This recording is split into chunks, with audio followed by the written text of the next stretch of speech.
പിതാവിൻ്റെയും പുത്രൻ്റെയും പരിശുദ്ധാത്മാവിൻ്റെയും നാമത്തിൽ ആമേൻ. പ്രിയപ്പെട്ടവരെ, ഇന്ന് ഏപ്രിൽ 4-ാം തീയതി വലിയ ശനിയാഴ്ച.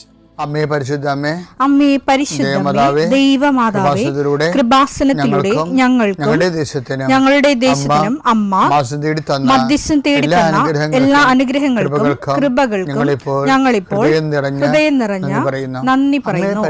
അമ്മേ പരിശുദ്ധമേ, ദൈവമാതാവേ, 2004 ഡിസംബർ 7-ാം തീയതി ഉച്ചകഴിഞ്ഞ് 2:30 കൃപാസനത്തിൽ സംഭവിച്ച അമ്മയുടെ പ്രത്യക്ഷപ്പെടലിനെ കുറിച്ച് തിരുസഭയ്ക്ക് സമർപ്പിച്ചിരിക്കുന്ന പഠനരേഖകളുടെ മേൽ സഭാത്മകമായ പഠനം ആരംഭിക്കുവാൻ ഞങ്ങൾ പ്രാർത്ഥിക്കുന്നു. അമ്മേ പരിശുദ്ധമേ, ഭൂസ്വർലോകങ്ങളുടെ രാജ്ഞിയായ അങ്ങേയ്ക്ക് ഭൗമസംരക്ഷണത്തിനായി പ്രപഞ്ചപ്രകൃതിയെ തന്നെ തിരുസഭ പ്രതിഷ്ഠിക്കുവാൻ ഈ പ്രത്യക്ഷീകരണം വഴി ഇടയാക്കണമേ. പരിശുദ്ധമേ, ജപമാല മാതാവേ, സകല കൃപാസനം പ്രാർത്ഥനയോടും ചേർത്ത് ഞങ്ങളിപ്പോൾ പ്രാർത്ഥിക്കുന്ന ഈ കുടുംബത്തിന്റെ പ്രത്യേക നിയോഗം പറ മക്കളെ.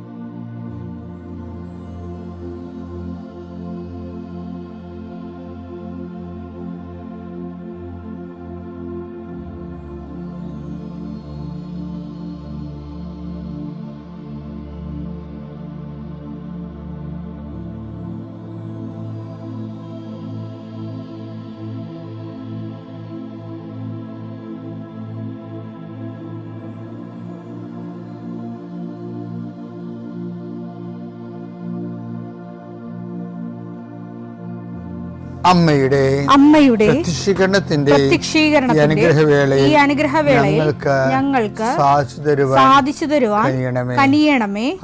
ആമേൻ. വിശ്വാസ പ്രമാണം. സർവശക്തനായ പിതാവും ആകാശത്തിന്റെയും ഭൂമിയുടെയും സൃഷ്ടാവുമായ ദൈവത്തിൽ ഞാൻ വിശ്വസിക്കുന്നു. അവിടുത്തെ ഏകപുത്രനും ഞങ്ങളുടെ കർത്താവുമായ ഈശോമിശിഹായിലും ഞാൻ വിശ്വസിക്കുന്നു. ഈ പുത്രൻ പരിശുദ്ധാത്മാവിനാൽ ഗർഭസ്ഥനായി കന്യകാമറിയത്തിൽ നിന്ന് പിറന്ന് പൊന്തിയോസ് പീലാത്തോസിന്റെ കാലത്ത് പീഡകൾ സഹിച്ച് കുരിശിൽ തറയ്ക്കപ്പെട്ട് മരിച്ച് അടക്കപ്പെട്ട് പാതാളങ്ങളിൽ ഇറങ്ങി മരിച്ചവരുടെ ഇടയിൽ നിന്ന് 3-ാം നാൾ ഉയർത്ത് സ്വർഗത്തിലേക്ക് എഴുന്നള്ളി സർവശക്തിയുള്ള പിതാവായ ദൈവത്തിന്റെ വലതുഭാഗത്തിരിക്കുന്നു. അവിടെ നിന്ന് ജീവിക്കുന്നവരെയും മരിച്ചവരെയും വിധിക്കുവാൻ വരുമെന്നും ഞാൻ വിശ്വസിക്കുന്നു. പരിശുദ്ധാത്മാവിലും ഞാൻ വിശ്വസിക്കുന്നു. വിശുദ്ധ കത്തോലിക്കാ സഭയിലും പുണ്യവാന്മാരുടെ ഐക്യത്തിലും പാപങ്ങളുടെ മോചനത്തിലും ശരീരത്തിന്റെ ഉയർപ്പിലും നിത്യമായ ജീവിതത്തിലും ഞാൻ വിശ്വസിക്കുന്നു. ആമേൻ. സ്വർഗ്ഗസ്ഥനായ ഞങ്ങളുടെ പിതാവേ, അങ്ങയുടെ നാമം പൂജിതമാകണമേ. അങ്ങയുടെ രാജ്യം വരണമേ. അങ്ങയുടെ തിരുമനസ് സ്വർഗത്തിലെ പോലെ ഭൂമിയിലും ആകണമേ. അന്നു വേണ്ടുന്ന ആഹാരം ഇന്ന് ഞങ്ങൾക്ക് തരണമേ. ഞങ്ങളോട് തെറ്റ് ചെയ്യുന്നവരോട് ഞങ്ങൾ ക്ഷമിക്കുന്നത് പോലെ ഞങ്ങളുടെ തെറ്റുകൾ ഞങ്ങളോടും ക്ഷമിക്കണമേ. ഞങ്ങളെ പ്രലോഭനത്തിൽ ഉൾപ്പെടുത്തരുതേ, തിന്മയിൽ ഞങ്ങൾ രക്ഷിക്കണമേ. ആമേൻ. നന്മ നിറഞ്ഞ മറിയമേ, സ്വസ്തി. കർത്താവ് അങ്ങയുടെ കൂടെ സ്ത്രീകളിൽ അങ്ങ് അനുഗ്രഹിക്കപ്പെട്ടവളാകുന്നു. അങ്ങയുടെ ഉദരത്തിൻ ഫലമായി ഈശോ അനുഗ്രഹിക്കപ്പെട്ടവനാകുന്നു. പരിശുദ്ധ മറിയമേ, തമ്പുരാന്റെ അമ്മേ, പാപികളായ ഞങ്ങൾക്ക് വേണ്ടി ഇപ്പോഴും ഞങ്ങളുടെ മരണസമയത്തും തമ്പുരാനോട് അപേക്ഷിക്കണമേ. ആമേൻ. കർത്താവേ, നിന്റെ ഉന്നതമായ നാമത്തിന് സ്തോത്രം ചെയ്യുന്നു. കർത്താവേ, നിന്റെ വിശുദ്ധ പൗരോഹിത്യത്തെ മഹത്വപ്പെടുത്തണമേ. കർത്താവ്, ഈ പ്രഭാതത്തിലെ അങ്ങയുടെ മക്കളെ കാത്തു കൊതിച്ചിരിക്കുകയാണ് ഈശോയെ, നിന്റെ വലതുകരത്തിൻ്റെ ഒരാശീർവാദം കിട്ടാൻ വേണ്ടി. കർത്താവെ, ഇന്ന് യാത്രക്കൊരുങ്ങുന്ന ഓരോ മക്കളുണ്ട്. ഓരോ ഉദ്യമങ്ങളിലൂടെ മനസ്സിൽ വിചാരിച്ചുകൊണ്ട് പോണവരുണ്ട്. ഓരോ ലക്ഷ്യങ്ങൾ മനസ്സിൽ വെച്ച് പോകുന്നവരുണ്ട്. കർത്താവെ, നിന്റെ തിരുമുറുവാർന്ന് ആണിപ്പെടുതാന്ന് വലതുകരം മക്കളുടെ ശിരസ് വെക്കണമേ. അവർ പോകുന്നിടത്തേക്കല്ല, നീ പോകുന്നിടത്തേക്കെല്ലാം ഞാൻ നിൻ്റെ കൂടെ വരുമെന്ന് കർത്താവ് അങ്ങ് പറഞ്ഞിട്ടുണ്ടല്ലോ ഈശോയെ.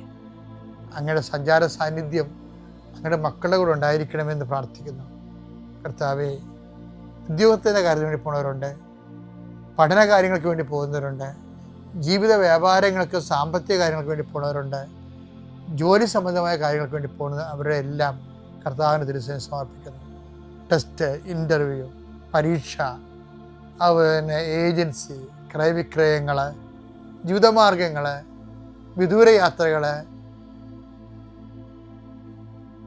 അങ്ങനെ ബന്ധുത്വം മുറക്ക് പോകുന്ന വിവാഹയാത്രകൾ, ഈശോയെ എവിടെയെല്ലാമൊക്കെ പോകുന്നു അവിടെയെല്ലാം അങ്ങയുടെ മക്കളുടെ കൂടെ നീ ഉണ്ടാകണമേ എന്ന് പ്രാർത്ഥിക്കുന്നു. ഇന്നത്തെ മുഴുവൻ യാത്രകളിൽ കർത്താവ് നിൻ്റെ കൂടെ ഉണ്ടാവുകയും മാതാവ് നിൻ്റെ വലതുകരം ഗ്രഹിക്കുകയും സഞ്ചാരി മാതാവ് രാത്രി നീ തിരികെ വരുമ്പോൾ നിന്നെ ആരോഗ്യത്തോടെയും സമാധാനത്തോടെയും സുരക്ഷിതമായി ദൈവം നിന്നെ തിരികെ എത്തിക്കുകയും ചെയ്യട്ടെ. നിത്യം പിതാവും പുത്രനും പരിശുദ്ധാത്മാവും സുരക്ഷ നീക്കുകയാണ്. നമുക്കറിയാമോ, ഏറ്റവും കൂടുതൽ ധാർമ്മികമായി ഏറ്റവും കൂടുതൽ ആൻറ്റി ക്രിസ്ത്യൻ ആയിരിക്കുന്നത് ആരാണ്? ജനാധിപത്യ രാജ്യങ്ങളിലെ ജുഡീഷ്യറിയാണ് ശരിക്കും. നമ്മളിപ്പോൾ ഈ അലഹബാദിൽ നിന്നൊക്കെ കേൾക്കുന്ന കാര്യങ്ങളില്ലേ, ഇതെല്ലാം വെള്ളക്കാരൻ്റെ കോടതി നേരത്തെ തീരുമാനമായ കാര്യങ്ങളാണ്.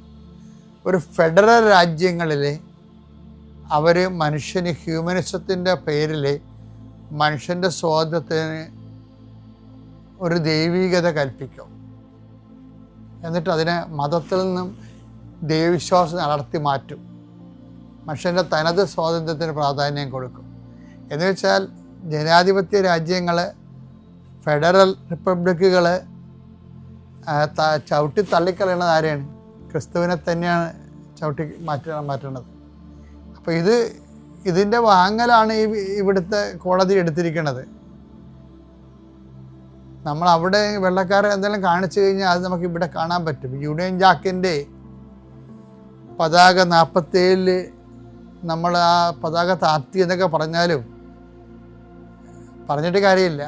മാനസിക അടിമത്തങ്ങളും കൊളോണിയൽ അടിമത്തങ്ങളും ഇപ്പോഴും ജുഡീഷ്യറിയിൽ നിലനിൽക്കുകയാണ്.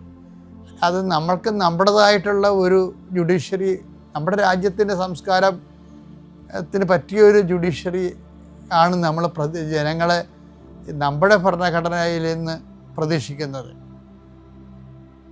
അല്ലാതെ ഒരു ഫെഡറൽ റിപ്പബ്ലിക്കിൻ്റെ മതേതരമായിട്ടുള്ളൊരു സെക്കുലർ മനുഷ്യൻ്റെ സ്വാതന്ത്ര്യത്തിൻ്റെ അടിസ്ഥാനത്തിലല്ല മാനുഷിക കാര്യങ്ങളെ പരിഗണിക്കേണ്ടത്. അപ്പം അങ്ങനെ വന്നിരിക്കുന്ന അങ്ങനെ ഒത്തിരിയേറെ നിയമങ്ങൾ ആ രീതിയിൽ ഈ കാലങ്ങളിൽ പടച്ചു വിട്ടിട്ടുണ്ട്. അത് വരണ നിസ്സാരമായ പ്രശ്നങ്ങളല്ല അത് വരുത്തണത്. പീലാത്തോസൊക്കെ ഇന്നും വളരെ ലൈവായിട്ട് ജഡ്ജിമാരുടെ കൂട്ടത്തിൽ ജീവിക്കുന്നുണ്ട്. ഞാൻ ജഡ്ജിയെ കുറ്റപ്പെടുത്തുകയല്ല, പക്ഷേ ഇതിൻ്റെ വരുന്ന ഒരു വിഷയം ഭരണഘടനയെ നിഷ്ക്രിയമാക്കി കളയുന്നുവെന്നും പാർലമെൻറ്റിനെ നിഷ്ക്രിയമാക്കി കളയും. ഇതിനാ ജുഡീഷ്യൽ ആക്ടിവിസം എന്ന് പറയുന്നത്. കാര്യം ഇതൊക്കെ തീരുമാനിക്കുന്നത് ജനങ്ങളുടെ ഒരു മാനസിക അവസ്ഥ കണക്കിലെടുത്തുകൊണ്ട് ജനങ്ങൾ ബില്ലാക്കുമ്പോഴാണ് ആ നിയമം വെച്ചുകൊണ്ട് ഇവരത് നിയമാനുസൃതമാണോ അല്ലേന്ന് പറയണത്. ഇപ്പം എവിടെയോ ലോകത്ത് മറ്റു രാജ്യങ്ങളിലുള്ള നിയമം വെച്ചുകൊണ്ടാണ് ഇവിടെ ഇന്ത്യയുടെ ജനങ്ങളെ വിധിക്കാൻ വരുമ്പോഴുണ്ടാകുന്നൊരു പ്രശ്നം. അത് ഭരണഘടന ഇനാക്ടിവേഷനായിട്ട് വരും. ഇത് നിസ്സാരമല്ല കാര്യങ്ങൾ. ഇത് നിങ്ങൾക്ക് എത്ര പേർക്ക് ഇത് മനസ്സിലായെന്നറിയത്തില്ല. ഇത് തന്നെ ക്രിസ്തുവിൻ്റെ കാലത്തും സംഭവിച്ചത്. നിയമപരമായിട്ട്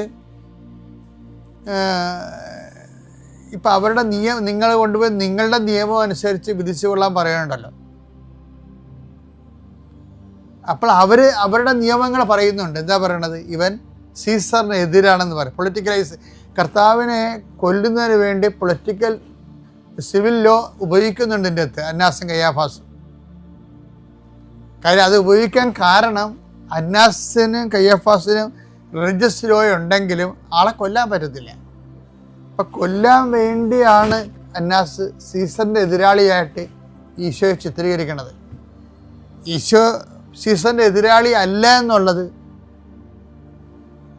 ഹു ആർ യു, നീ ആരാണ് എന്ന് ചോദിക്കുന്നതിലൂടെ നിനക്കെന്താ സീസറുമായിട്ട് എതിർപ്പുണ്ടോ എന്നാണ് ചോദിക്കുന്നത്. അപ്പോൾ ഈശോ പറയും, ഞാനും സീസറിൻ്റെ രാജ്യവുമായിട്ട് ബന്ധമില്ല, ഞാൻ ഈ ലോകത്തിൻ്റെതല്ല. അപ്പം തന്നെ പിലാത്തോസിൻ്റെ കാര്യം മനസ്സിലായി. പക്ഷെ പിലാത്തോസ് ഈശോയുടെ ഒരു ലോകത്തിൻ്റെ കാര്യങ്ങളെക്കുറിച്ച് അയാൾക്ക് അറിവില്ല.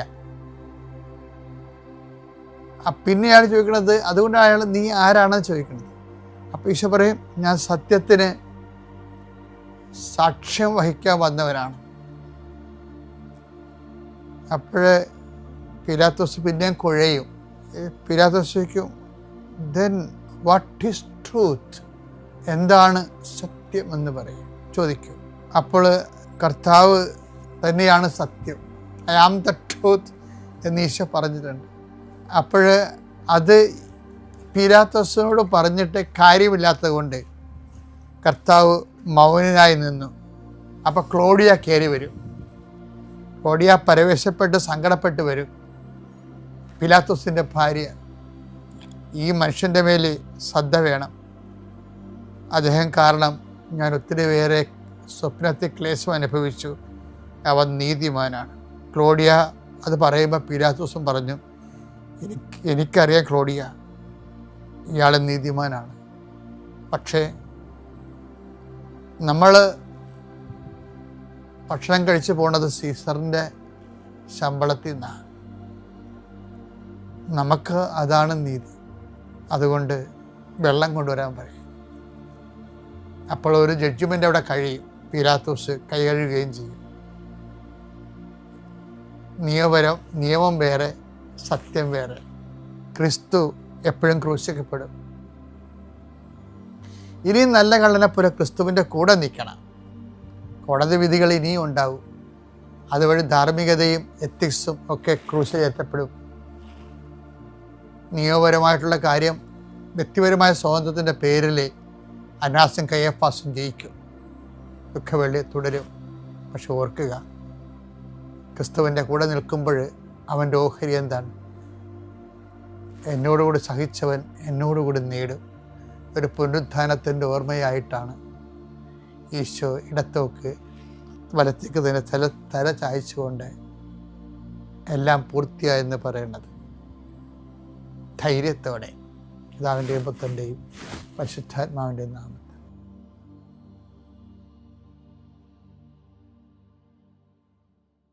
അത്യപൂർവ ദൈവാനുഭവങ്ങൾ ഇനി നിങ്ങൾക്കും സ്വന്തം. ഈ യൂട്യൂബ് ചാനൽ ഇതുവരെ സബ്സ്ക്രൈബ് ചെയ്തിട്ടില്ലെങ്കിൽ ഇപ്പോൾ തന്നെ സബ്സ്ക്രൈബ് ചെയ്യുക. ഈ വീഡിയോ ഇപ്പോൾ തന്നെ നിങ്ങളുടെ സുഹൃത്തുക്കൾക്ക് ഷെയർ ചെയ്തുകൊണ്ട് കർത്താവിൻ്റെ പ്രേക്ഷിതരാകുക.